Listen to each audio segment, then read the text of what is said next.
Hi everybody, good morning. It's so nice to have you here. My name is Catherine Quigley. I'm the Education Coordinator at Hardberger Park. We're about to present Cleveland Powell, who's excited to lead us on a nature walk this morning to introduce us to some of the grasses here in Hardberger Park. So thank you again for spending your morning with us, and I'll turn it over to Cleve at this time.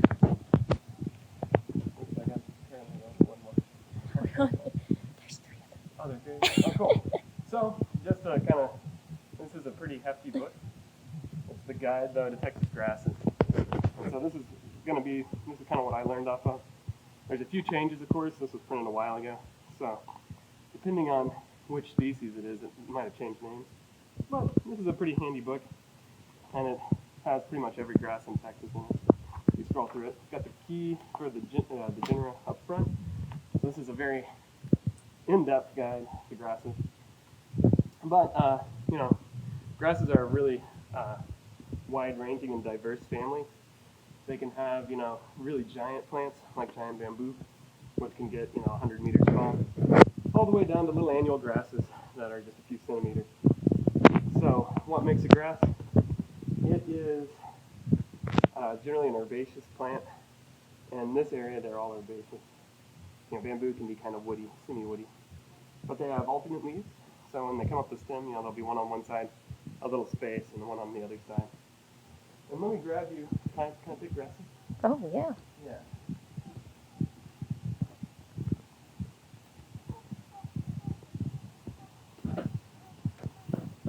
So this is a good example of a grass stem.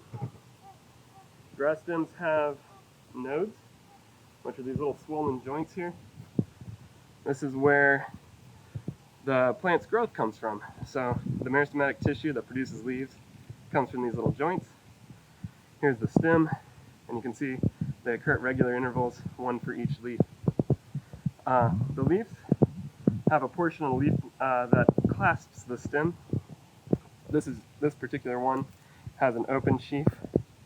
Up here at the top where the leaf blade leaves the leaf sheath, there's what they call the collar, which is the little, like a shirt collar on the edges here. And then behind, you see this little tiny fringe of hairs. This is what is called a ligule. On this particular grass, it's a fringe of hairs. Some grasses have large membranous ligules. Some of them don't have any ligules at all. Moving up the stem, because this is the base of the plant down here. And in grass terminology, the base of the plant is what is at the bottom, and that is the soil. And then moving up, everything then is moving up from the base. This little space in between the last leaf on the stem and the first branch of the panicle, this is called the peduncle. It's a funny word.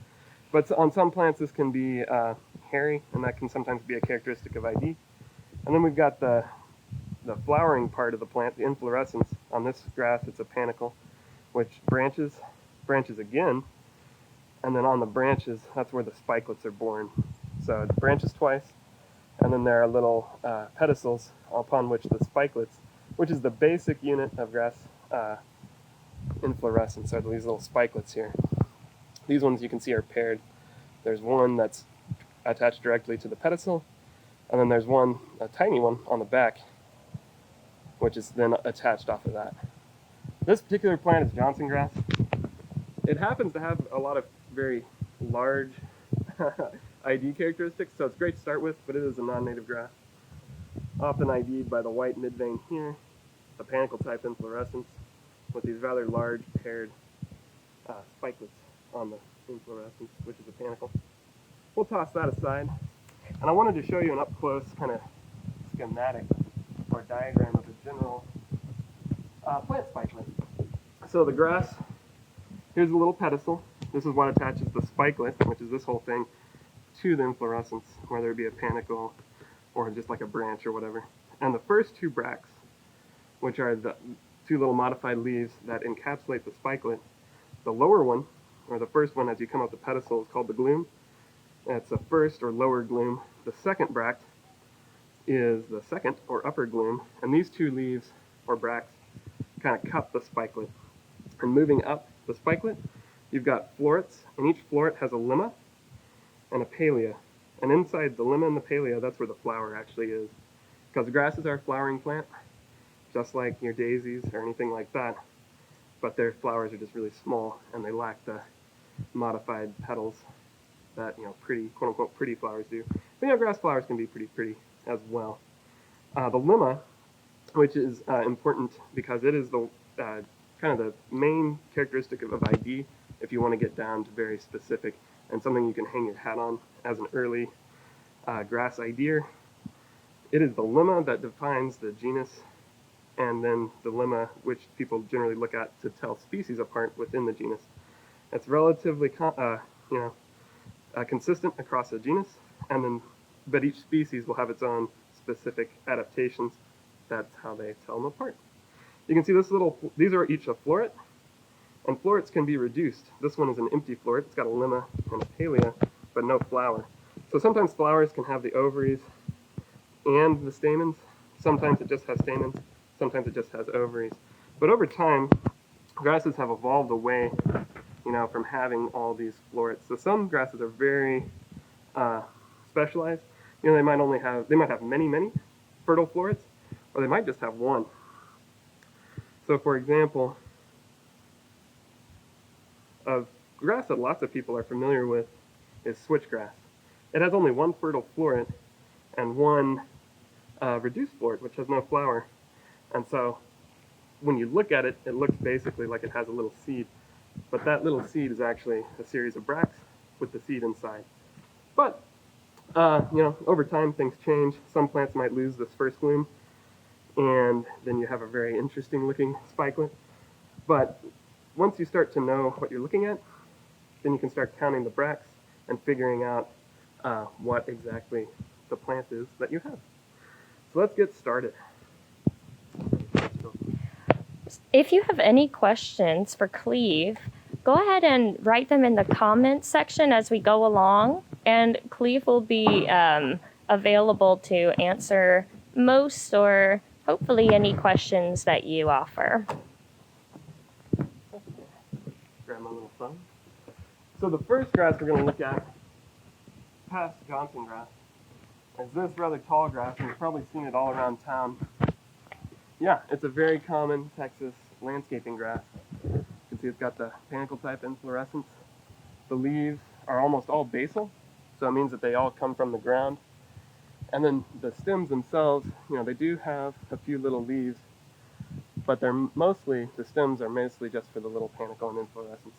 And this is Lindheimer's Mealy, and the name on that, the real name, is Muhlenbergia Lindheimeri.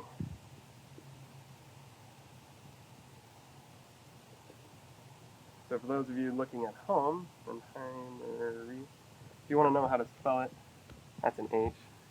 Muhlenbergia Lindheimeri. And like I say, it actually has a very restricted range in nature. It grows kind of on the eastern edge of the Edwards Plateau. But as you can see, it's rather attractive with its little flowers and the cool, pretty much year-round green leaves. And so people have spread it all around the state. And you know, you can find it in Dallas and in Houston and in people's gardens. So that's kind of cool. Let's see. Moving on, we have the Johnson grass. And I gotta get some feet right now. Switchgrass. So if you notice, if I hold up my little board here, you've got the Panicle type inflorescence here on the Johnson grass, and we have another Panicle type inflorescence here on a different grass. You can see this one's lacking the mid vein on the leaves. And if you really zoom in, you'll notice that these are paired, but they don't have the sessile and the pedicellate spikelets. So they're together, but each one is connected directly to, connected directly to the branch. And can you see that little, let me see if I can get a better one here. You see how they kind of have, let's see if I roll that maybe. No, these ones aren't great. These ones might be better up here. They're a little bit bigger. So you can see this one especially, let's zoom in on that one right there. You see that little spike that sticks up? That's the first gloom. The little one that's kind of cupping down there is the second glume, and the third one that kind of makes the beak is the lemma. So this is very characteristic of switchgrass, Panicum virgatum. It's the only one that really has this first glume, and well, the only Panicum that has this first glume that sticks out like that. And it's got, you know, rather upright appearance. It's got the panicle, and we got Panicum virgatum. That's the real name for it. It's this one's kind of a small one. It can get really big. It's one of the 4 big prairie grasses. If you've ever heard of the big 4 prairie grasses, this is the first one we've seen on our walk. We'll see the other 4 throughout the walk, but that's a really cool one. And it can get, I've seen it like in restored prairies where it's, you know, 6 or 7 feet tall and really robust. This one's a small one, but it's so cool. Moving on to this rather showy grass right here. Let's put the little dude behind it. So this one is yellow Indian grass. You can see it's got it's rather yellow in appearance, which is where it gets its name. But, and do you see these little hairs on the end here? Yeah, so these are called awns. So some plants will have awned glooms, some plants will have awned lemmas. These ones have awned lemmas. And a lot of times that presence or absence of awns can help determine species. This one has a particular, let's zoom in, see if we can find a good one. Yeah, let's zoom in right now. So can we all see that little kind of purplish notch that sticks up from the end? Right there. So if we peel this back a little bit, you can see how the leaf sheath continues up at the collar to make a nice little notch. So when you don't have the flower on Indian grass, this is a good way to tell it apart from other grasses. It's got that cool little notch right there where the leaf sheath pulls away, or the leaf blade pulls away from the sheath. And that's really one of the only plants that has that. I'm not aware of another one that has it quite so big. But you can see I think this is a really pretty grass. It's got these really cool mint green leaves and this really striking yellow inflorescence. It's a cool plant. This is the second of the big 4 grasses. It's so named because they're super widespread, super common, and really important as forage grasses for bison and then later cattle. The next one that we're going to talk about is this little dude right here. You see how green this is? This is actually little bluestem. And some little bluestems will get green, and some little bluestems will be blue. We'll see ones a little bit later on that are flowering. These ones are about to flower, so we'll skip this one for now, but I just wanted to point it out because it's cool. But the next grass we're going to talk about is this little dude right here. So this is one of a very common genus of grass called Paspalum. And you can see the spikelets here are borne on a little branch, and the rachis is flat. And if we can peel back a little bit, you can see that the back side of these spikelets are kind of rounded. And they're in shape, they're all very round, and they're attached directly to the little branch here. These are all characteristics of a genus called Paspalum, which have these kind of flat on one side, rounded on the other spikelets. This one happens to be Paspalum pubiflorum, because it has a slight pubescence on the flowers, on the spikelets. It also has these little tufts of hair right here at the branches. You can kind of see that little tuft of hair right there. And then it's a short grass, so it never really gets taller than this. And you can see it branches freely at the nodes. So lots of grasses don't do this, where they branch like every node. You can see it has a little branch at it. This is just an adaptation of sprawling that helps it, grow, because it only produces one inflorescence at the end of each of these stems. All right, cool. Let's see. Moving on to our next. So Cleve is periodically checking for comments if anyone has any. Let's see. Oh no, I lost. Okay. Oh, so someone asked, how are the names of grasses determined? Does the person who discovered them name them, or does it sometimes come from similarities to other plants? So each grass was originally collected by some plant explorer. If you know the name Lindheimer. We talked about Lindheimer's Mealy. So he was a dude that went out and collected plants back in the 1800s. And he sent all those plants back to universities on the East Coast, where those people actually got to name them. And they were the first people to, quote unquote, describe them to science. And so they were the ones that gave those plants their names. A lot of plants are called Lindheimer because they really had a good relationship with him. And so since he was out there collecting the plants, kind of risking his life for science, I guess you could say, they were grateful and they named them after him. So even though you think like, oh man, what an egotist Lindheimer must have been, he actually didn't name any of the plants that are named after him. Sometimes you might have one plant that gets differentiated into two species, and then whoever decides that this is one species that's not going to be two, that person gets to name the two new species. And then sometimes they might go back and look at type species and realize that those are the same species and combine. So it all depends on who's doing the writing of the paper. They're the ones who get to decide what the botanical name is. But common names, of course, just arise from locality, what the plants are used for sometimes, things like that. Okay, so I hope that answers your question. The common name of the last grass is four-rowed beard grass. So the real name is Paspalum puba florum. You can read that. Oh yeah, and so the genus name is always capitalized, the species name is always lowercase, and then the common name is four-rowed crown grass, not beard grass. With that one, this is not a very often used name. It's basically easier just to say Paspalum puba florum, honestly. It's just kind of like a little weedy grass that no one really knows much about. So it's kind of cool to have in your mind. The next one we're going to go to is this friendly little grass right here. Actually, there's a better one further down. Let's go right over here. So this is a grass that's really, really common throughout the state. And there's the last little bit of its spikelet hanging on. So this is an old inflorescence that's lost almost all of its spikelets. Here's a brand new one that is actually currently in flower. See all these little things that are falling off? Those are all the anthers. So it's a pretty little grass. It's called silver bluestem, or Bothriacoa lagaroides. So you can see what's kind of cool about it is each of these are actually a branch. If I can pull one apart, we can kind of get an idea. So you see, this is a branch right here from the rachis.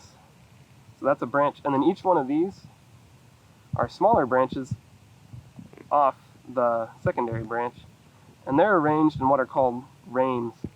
And a rame are spikelets that are attached directly to each other. And why is that important? It's important because when they disarticulate and fall off the plant, basically nothing is left. There used to be 2 or 3 branches out here, but since each one was arranged, one on top of the other, like Legos, they pop off, and all you're left with is the very last, little spikelet that was attached directly to the branch. So it's a characteristic of plants in the, we have the family grasses, but then they are broken down into tribes or subfamilies. This one's Andropogoniae, and they lose their inflorescences like this because they're arranged in rames. So that's kind of cool. So I'll write that down, Bothriacoa.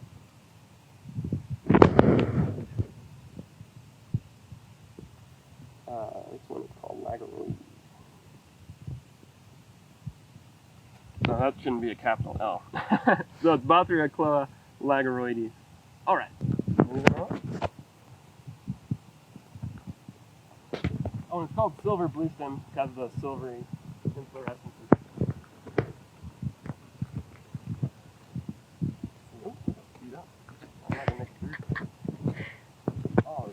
So this is a cool grass right here. If we notice, it's already dried up. It's September. The spikelets are dried up and detaching from the stem. This is one little spikelet here. Let's see if we can get. So if you notice, let's see if we can flip it over. The spikelet makes these are the glooms on either side here, and see how wide they are. and then the awns on the glooms are straight. If you look at the whole inflorescence here, it's very dense and kind of erect. And the last little bit is enclosed in the leaf sheath. These are all characteristics of Virginia wild rye. And that one is Elimus virginicus. So that's an E. Elimus virginicus. You know, a lot of plants are named for where they were first found. So a lot of the eastern plants might have Carolinianus or whatever, or virginicus in their name. And this is kind of the western edge of their range. And then a lot of western plants, this is the eastern edge of their range. So this is kind of an eastern plant that grows, from here all the way east to Virginia. And it has kind of a cool little habit of making these rather large seeds. And it grows mainly in the shade. This is kind of a sunny spot underneath the juniper. But you'll see a lot of it in the creeks and stuff. All right. Do you want to skip the non-native grasses, or do you want to do? Okay. I leave it in your hands. All right. Well, we'll talk about this one because this one's everywhere. So this is KR Bluestem, and if you remember, silver bluestem, it was Bothriacloa lageroides. This one is Bothriacloa iscamum. And you can see it's got a similar arrangement. It's got the branches, and then at the ends of the branches, there are these little rames. And each one of them has a little awn, just like Bothriacloa lageroides. If we can barely see the little tips here, where they're super sharp. That's the end of the, it's kind of hard to see. Maybe I can peel one off. So if I just broke the rame, and now what we're left with is the end of the gloom is sticking out there now. And you can see how sharp that is. This is rather characteristic of this species. Sharp glooms with this nice kind of angled branches. Another thing that we want to point out here is maybe if we can get in and kind of try to get that pubescence on the node. Do you see how there's like a little ring, a tiny little ring of pubescence on this node? This actually helps us get it all the way down to the variety. So, there's species, there's genus, species, and sometimes you can get down to variety. This is variety Sungarica because it has this pubescence on the node. So it's Bothriacloa, just like silver bluestem, but this one's called iscamum. Variety Sungarica. And this is what people call KR bluestem. It's a grass from the Old World, so it's also lumped with a bunch of other plants called Old World bluestems. It's an introduction as a forage grass. And now I want to show you a look-alike. And this is important just because not very many people know the difference. So, as you can see, at first blush they look almost exactly identical. We've got a branch, then we've got rames arranged in rows, and it has these kind of nice little angles. But if we break the rame, look how blunt the end of that gloom is there. So if you remember the other one, it was super sharp. Also, it's hard to tell when you're not looking at them side by side, but look how long those awns are. The awns are about twice as long. The glooms themselves are also about twice as wide. This one is called Dicantium.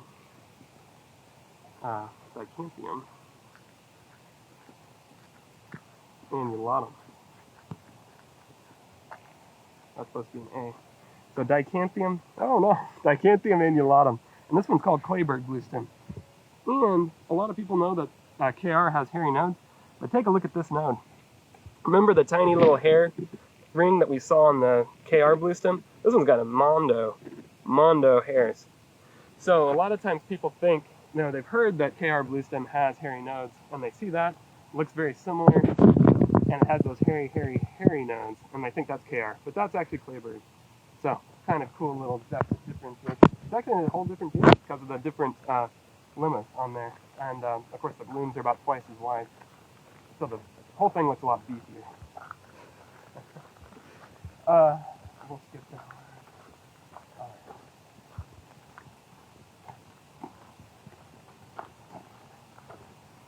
right. Okay, taking a little walk here.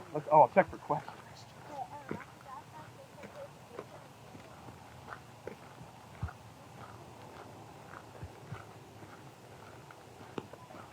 Oh no, the microphone is having trouble. Maybe that was a long time ago though. I hope so. Oh yeah, because that's that. Alright, let's see the next graph here.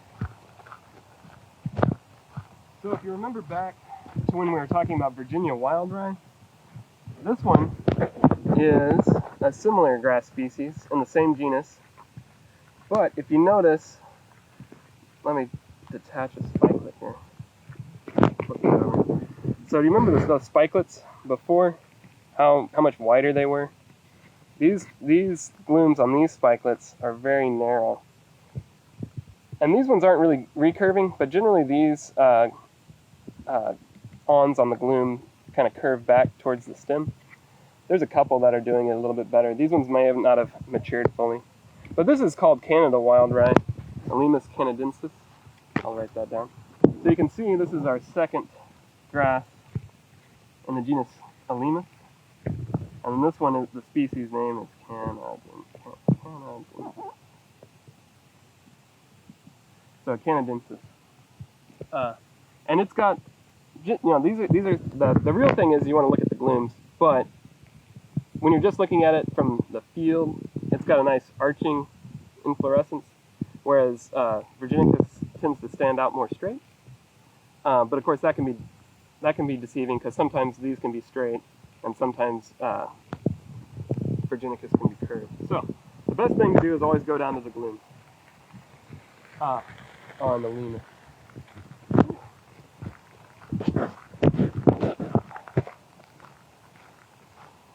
Let's stop here. So we're on to our next grass species. You can see how this one actually has a little panicle inflorescence. These are branches. But this one, the panicle looks a little different because they're all contracted. This is called a contracted panicle. And then you can see the panicle goes down into the leaf sheath, and the peduncle's way down in here somewhere, but it's hidden down in there. And if we can get just one little spikelet by itself, it's hard to see, but if you can kind of, it's got one fertile floret down in there, and if we can get just one. Anyway, long story short, there it is. That's what a spikelet looks like on Spirabolus. You can see it's got two rather large glooms that cup the whole spikelet. And so this one is Spirabolus.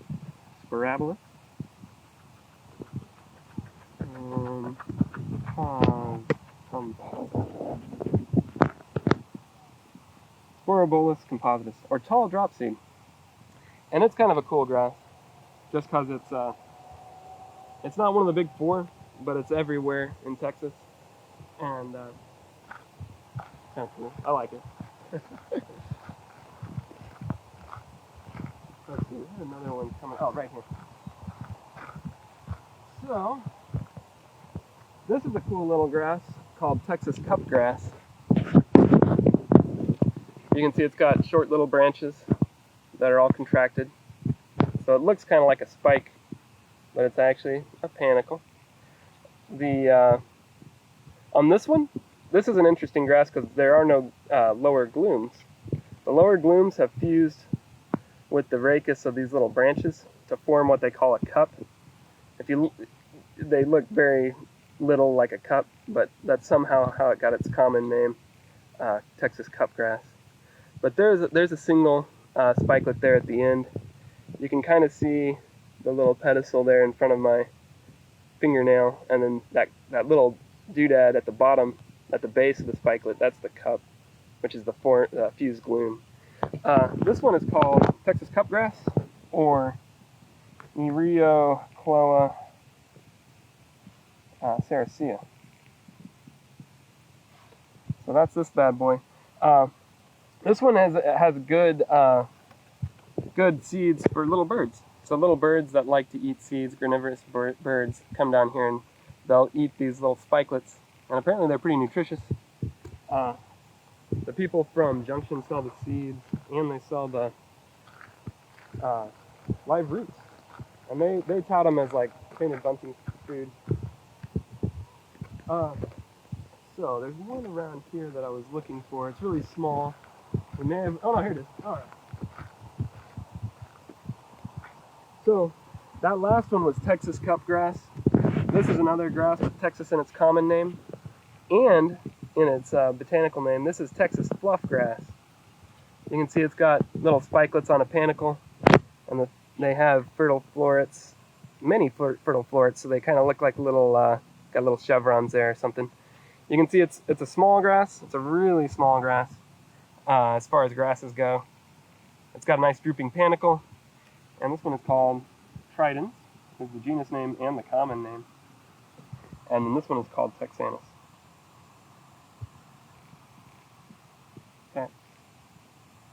Texanus. Yeah, Tridens Texanus. It's got, I think it has pretty spikelets just because they're that maroon color. I don't know, I like them. It's not a big grass, but it's nice. Let's see, there is another grass right along here. Oh, this one.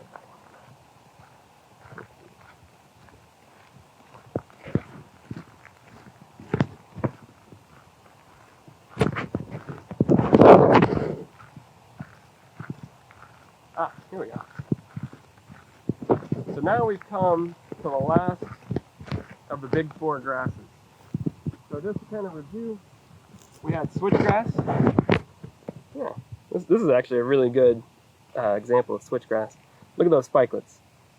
So we had switchgrass, that's the first that we talked about. Then we had yellow Indian grass, Sorghastrum nutans.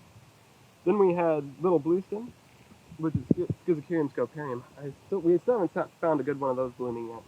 But now we have reached the fourth, which is big bluestem, Andropogon Girardi. So a common name for this is big bluestem or turkey foot. Well, this one's not cooperating with me. All these have two branches on the inflorescence, maybe because summer was kind of hot here. But generally they have three. But they can have from 2 up to 6 or so if they're doing really well. But imagine if that had the third branch on there, it would look kind of like a turkey foot or like a turkey print when they're walking through the soft mud or something. And you can see this one's in bloom. Those are the anthers hanging out right there, the orange and yellow. So that's where it produces its pollen. And look at those. Yeah, can you see those? Those are the stigma. So that's the pollen receiving part. And down in there is the ovary, where beneath the bracts where we can't see. But this is one of the big four prairie grasses, and you can see it's big bluestem. This one's kind of a small big bluestem, well, big for around here. But I used to work in Minnesota, and they could get like 9 feet tall. And it was really fun to walk through them when they were that big. It felt like you were, in a forest. But it's kind of a cool grass. It's one of my favorite grasses, and this is like one of the highest prized grasses for forage. I'm not a rangeland scientist or anything like that, but this is one of the grasses that everyone says is like what they call an ice cream grass. This is the first grass that cattle, for example, will go to eat in the field. And if there's any leaves of this left, they'll eat it until it's all gone, and then they'll move on to other grasses. And the minute this one pops back up, they'll come back and eat it. So it's a decreaser. So the more cows you have for longer, the fewer of this you'll have, basically. Because cows love to eat this. Cool.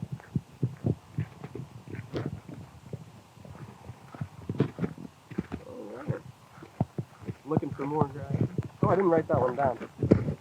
So that one was Andropogon.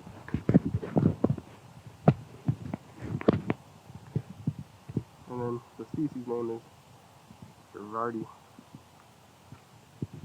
And my handwriting's getting worse and worse.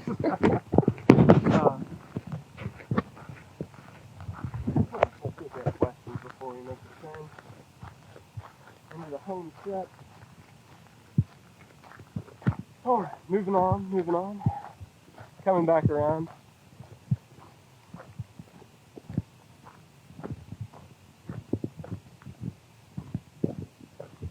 Oh, should we talk about a sedge on our grass block?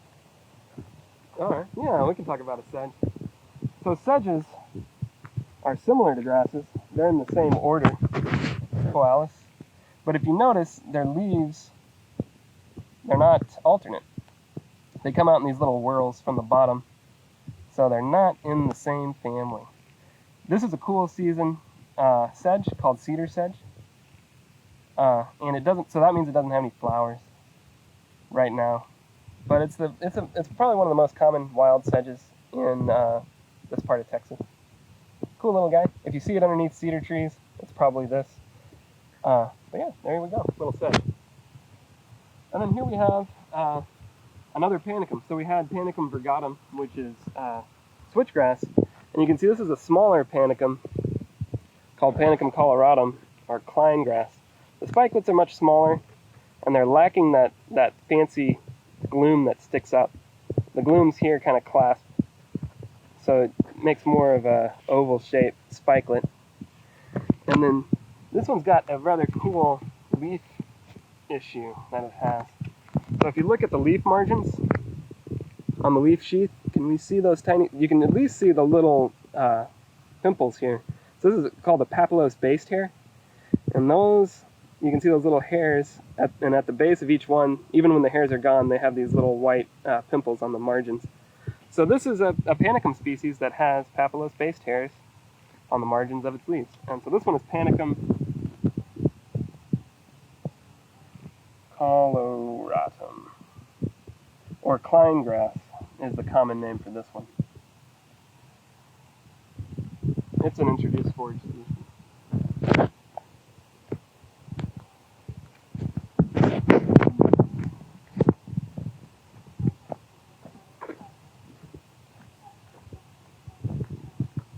Oh yeah, so someone was asking, big bluestem is a quote-unquote ice cream grass? Yeah, some people call it that. I've heard like a couple people refer to it as an ice cream grass, just because it's kind of fun and cool. Oh, what? So imagine if you're a kid and you like ice cream, you want to eat it, maybe even if that's the only, you go to dessert first, right? So it's the thing that you want to get to. So it's just a way of explaining that it's like the prize grass for cattle, and it just means that cows like to eat it. Yeah, for what I think, if you look at it, there's a lot of forage there, and I don't know exactly why a cow would want to eat it, but it doesn't have like the rough edges of some grasses. It doesn't, and the leaves are rather pliable. So maybe that's why. But I'm not a cow, but cows do like to eat it. I've heard, and so some people describe it as ice cream for cows. Moving on, we have the state grass of Texas. This is side oats grama grass, or Bouteloua curtifindula. And we just talked about the papillose based hairs on Klein grass. This one's only got one left. But can you see that one little hair? That one tiny little hair?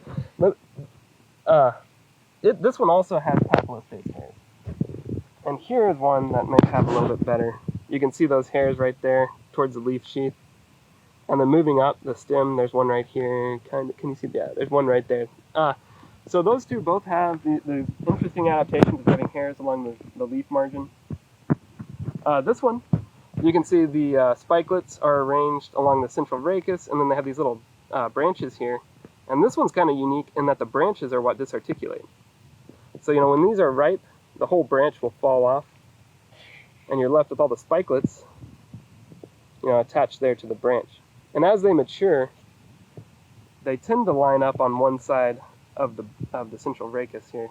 And so that's where it gets the name side oats, because somebody thought these looked like oats. They hang to one side. And this one happens to be the state grass of Texas, just because it occurs in pretty much every county, and definitely every ecoregion of Texas.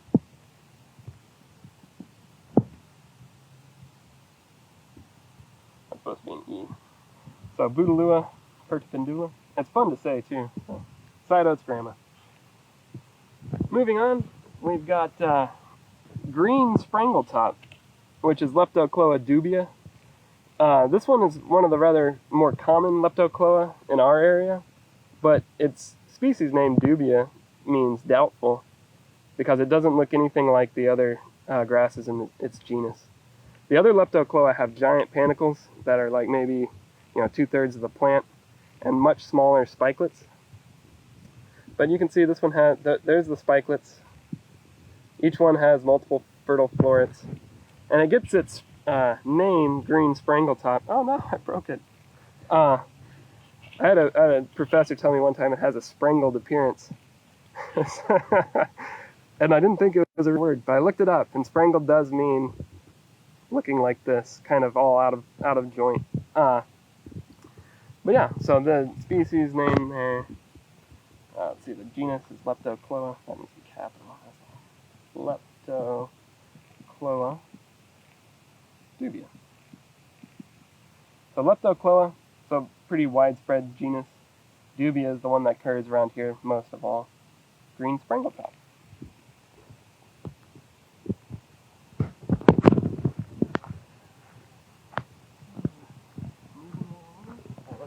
We got a little while, so I'll take questions. Oh, we still don't have any.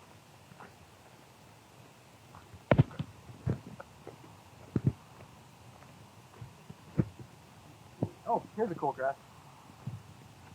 So remember we had Tridens texanus back there? This one is Tridens albescens. And this one has a panicle too, just like Tridens texanus, but it has a very contracted panicle. You can see the little branches that the spikelets are borne on. It's super contracted, and as they mature, they take on kind of a white, fluffy appearance. Is where it gets its common name. But one of the characteristics of this grass that's kind of cool is it has, when it gets really hot, it'll have kind of like lime green, or sorry, bluish leaves, and then the little nodes are swollen and red. I just like the combination of colors. I don't know.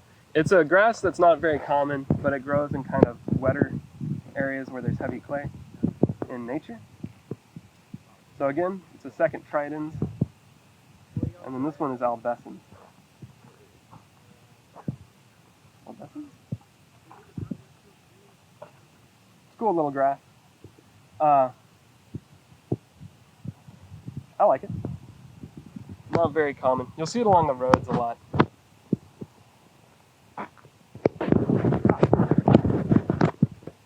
This is kind of a southern grass. It's called Southwestern wildrye. Oh, look! Did you see the pollen that flew off there when I touched it? Was that possible to see? So yeah, grass releases its pollen to the wind. And that's how it gets pollinated. So hay fever, I guess, is what people call it when it interacts with your sinuses. But you can see this one has a panicle. It's got branches, and then the spikelets are borne on these little branches. And you see these little furry things here, these bristles? These actually aren't awns. So, lots of grasses will have awns on the tips of their lemma or glooms, but these are actually modified panicle branches that are attached not to the spikelets, but to the branches of the panicle. So we'll see one later that it has lost its spikelets, and these little bristles will still be there. But you can see this one has the general appearance is wider at the base and it tapers towards the end. It's because the branches get smaller, and that's a characteristic of Southwestern wild bristlegrass. Did I say Southwestern wildrye? There's another grass called Southwestern wildrye. This is Southwestern bristlegrass because of these little bristles. But that one is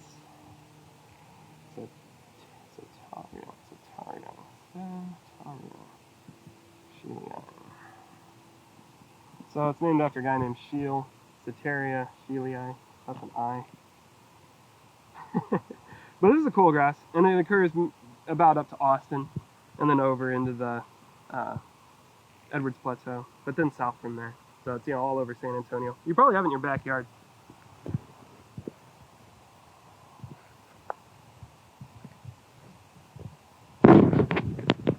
Oh, we got a little walk.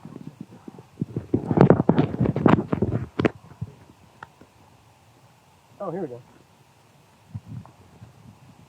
See all the spikelets have fallen off, but the bristles remain?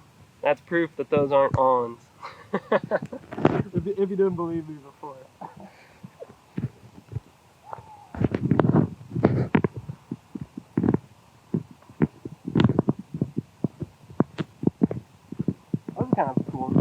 kind of side by side. This is Virginia wild rye versus Canada wild rye. So you can kind of see the difference. Here's a Virginia wild rye that's closer. See how contracted those awns are? They're very close into and it makes for a much smaller, more erect inflorescence. And these bad boys are all spread out, curving. So Canada wild rye, Virginia wild rye. And in nature, they generally don't occur very close to each other, but this is a restored area. So what's interesting is, I think the Virginia wild rye is here first, and they installed a bunch of Canada wild rye, and so they kind of overlap. But the Canada wild rye generally likes to grow in the sun, whereas Virginia likes to grow in the shade. Here we have little Bluestem flowering, which is kind of cool. So this is Schizocarium scoparium. You can see each inflorescence has just one branch, and then it goes up from there in a little rame. When these get mature, they'll spread out and be kind of fluffy, and then when the sun hits them, they look really cool, I think. But you can see this one too has the kind of blue-green appearance that gives it its name. And if we just look through here, you can see the grasses are all the little Bluestem, like this little dude here. And you can see it has it's a clump-forming grass, and it stands rather tall and erect. So it's makes these little columns throughout the landscape. It's kind of a cool little thing. So that one's Schizocarium.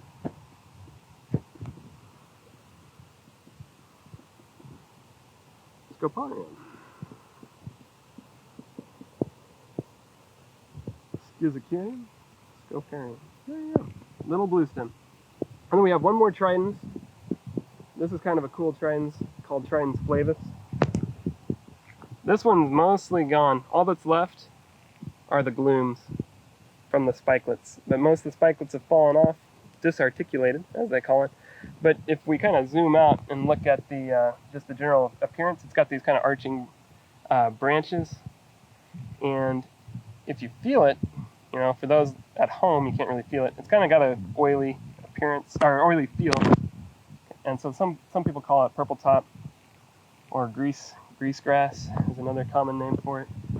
But it's Tridens Flavous.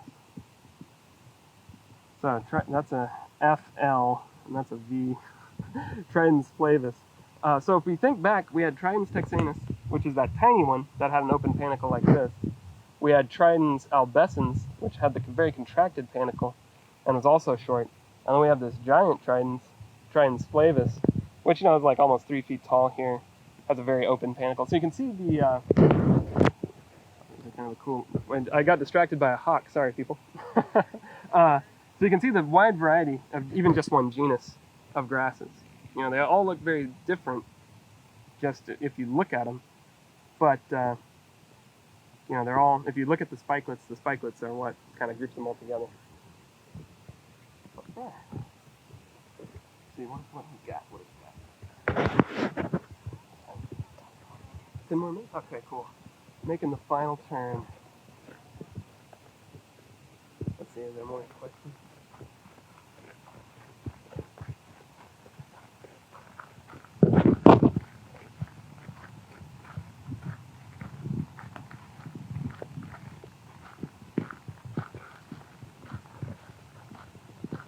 Oh yeah. So yeah, just look out across and see the variety of grasses we got going here.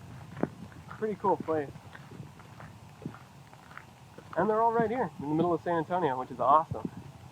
So we're going to stop here at this big grass with this rather odd looking inflorescence here. You can see we can already tell that something's off about this one. Because look, there's all these dangly bits up here. There are no dangly bits down here, but there are these little filaments sticking out. So this is a special kind of adaptation that this grass has, where the flowers, the male part, is up here on this little tassel. And these are all female flowers down here. So the flowers are separated by, I guess, sex. And we've got the male up here, the female down here. This is called dioecious, which means two houses. And so the one house, the men live in this house up here, the females live in this house.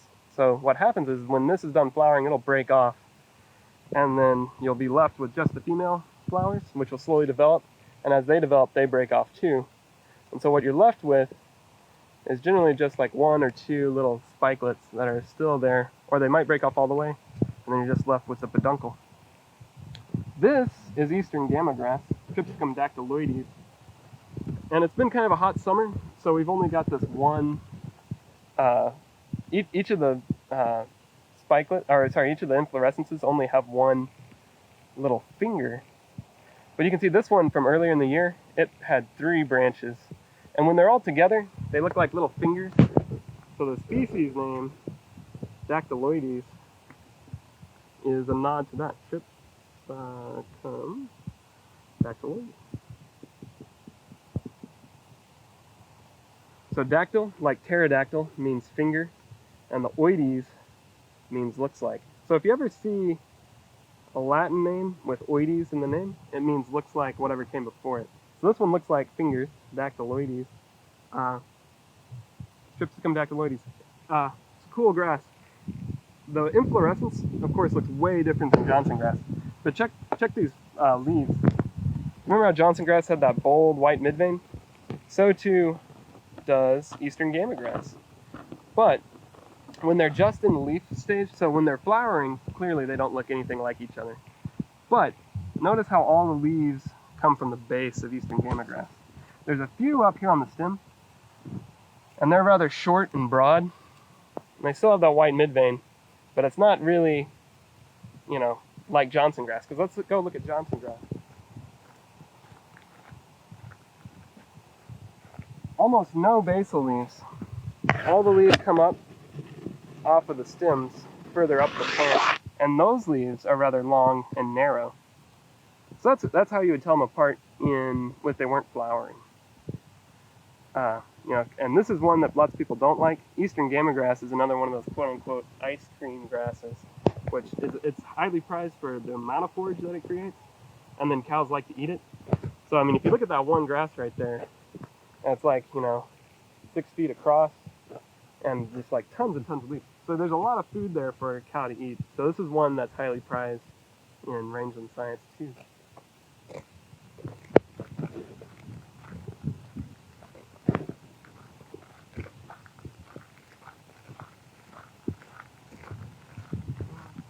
We're almost done.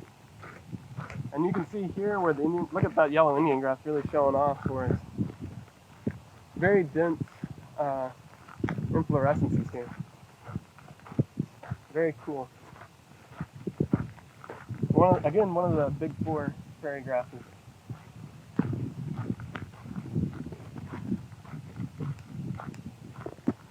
Oh, here we go. We finally got the turkey foot. So see the 3 branches looking kind of turkey foot-esque? There you go.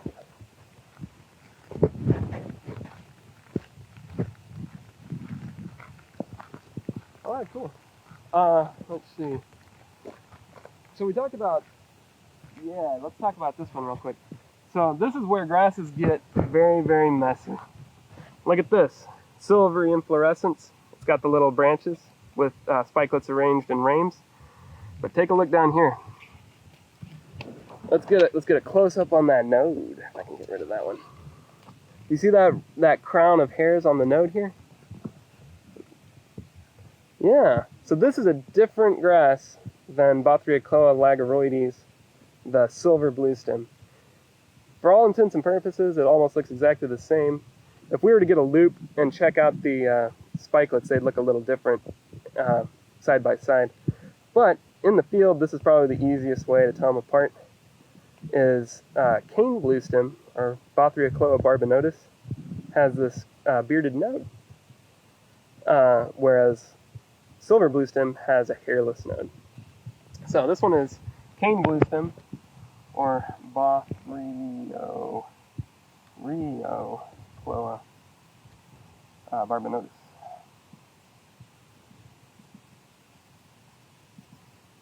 Cane bluestem, Bothriacloa barbanotus.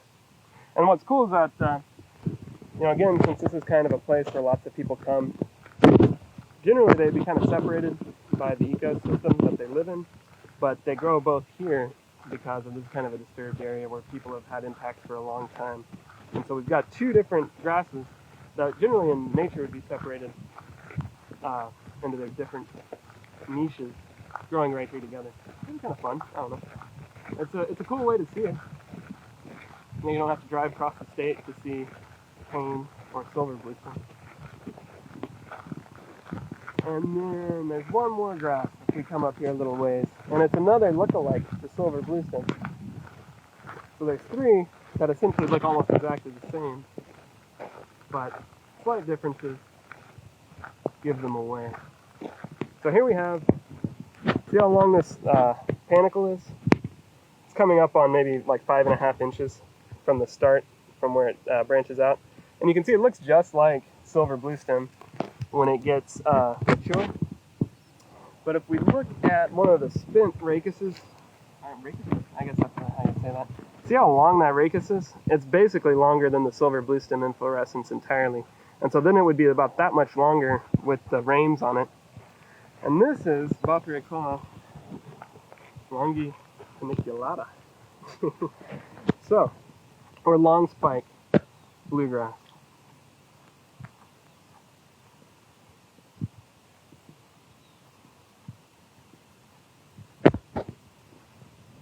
Oh, I think it might only have one L. It might have two L's or one L. Pretty bad at spelling. But Wongi Funiculata, it has a very long species name because it has such a long inflorescence. And this one can sometimes have a bearded node and sometimes not. This one doesn't have one. But sometimes you might see one with a little bit of pubescence on the nodes. But if you notice, one of the other differences between this and silver bluestem is it has a lot higher percentage of the leaves are not basal. So it has a few basal leaves down there, but silver bluestem is going to have almost all basal leaves, and then a few stemmed leaves. All right, cool. I think that's pretty much all in one. Oh, someone asked if there are medical grasses with medical qualities. So if you think about, this is kind of funny. KR bluestem, its species name is just Camum. I'll write that down. And I think some Greek dude, one of the heroes of old, would use it as a poultice to stop bleeding. I don't know. That's where I looked it up one time, and that's what this means. It has something to do with stopping the flow of blood. So I guess if you were, fighting the Trojans and got hit by a spear, you make yourself a little poultice with KR bluestem. Who knows what the Greeks called it. But you can stop your bleeding that way. That's the only one that I know of, but I'm sure there's plenty of different things you could derive from grasses. Yeah. Any other questions before we sign off? Because I think we're getting close to the end here. We're at 9 o'clock, so. Any other questions? I'm not seeing more questions. Yeah, take a look. If you haven't ever been to Hardberger Park, even if you don't live in San Antonio, it's worth the drive. Because, man, look at all these grasses right here. This once was a dairy farm, then it became a park, and then they cleared out all the cedar and planted this section with native grasses and forbs, and now look at it. It's really taken off, and they're really big and thriving. So it's really awesome to come out here and see, and kind of imagine what, the savanna used to look like, 250 years ago. This is what the little settlers were walking through or whatever. And then people before them, the native peoples here, well, this is what they would be seeing right around this time of year. All right. Thank you so much for learning about grasses with us this morning. Please stay on our Facebook page to hear any more further events we have. We have events usually every Saturday, so stay tuned for our next event. Thank you so much and have a great day. Bye.